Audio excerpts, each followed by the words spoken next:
Assalamu alaikum dear students, hope you all will be in good health. I am your science teacher of grade 4.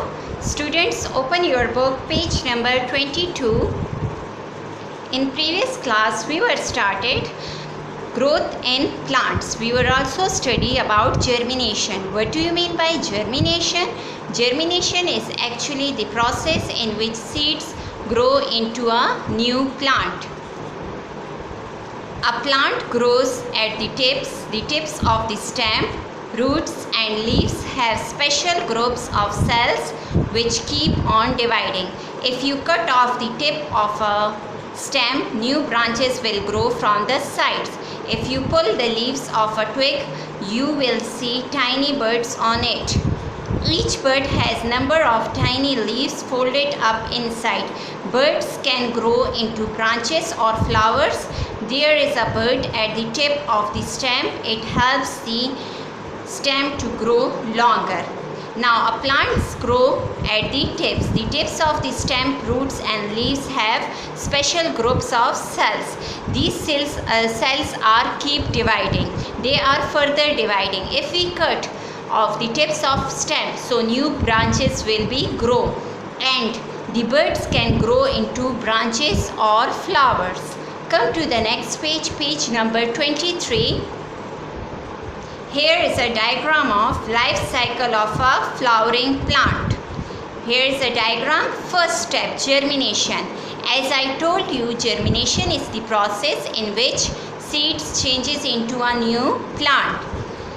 This seed convert into seedling. In seedling there is a baby plant, means small plant. This plant grows up. At this stage the flowers also developed. After that there is a seed dispersal, means seed spreading. So seed dispersal is through different methods. It's by wind or by insect.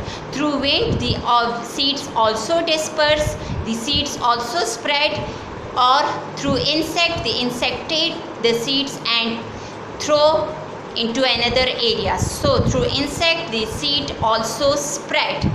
It's a complete cycle, life cycle of flowering plant.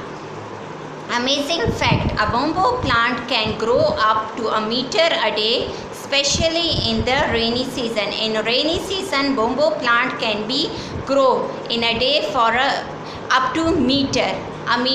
Remember and understand. Which parts of a plant can grow into new plant? Now, which part of a plant can grow into a new plant? So, the answer is seed. Seed can grow into a new plant. An adult plant has roots, stems, leaves and seeds. Adult plants have roots, stem, leaves and also seeds which is present inside the fruits. But it also bears flowers. In some plants the flower developed into fruits which contain the seeds. In some plants the seeds are not covered as the plant do not develop fruits.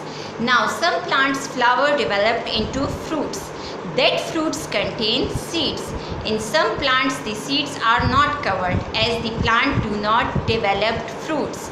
If the seeds are not covered, so the plants do not develop fruits. It's enough for today. Thank you students. Allah Hafiz.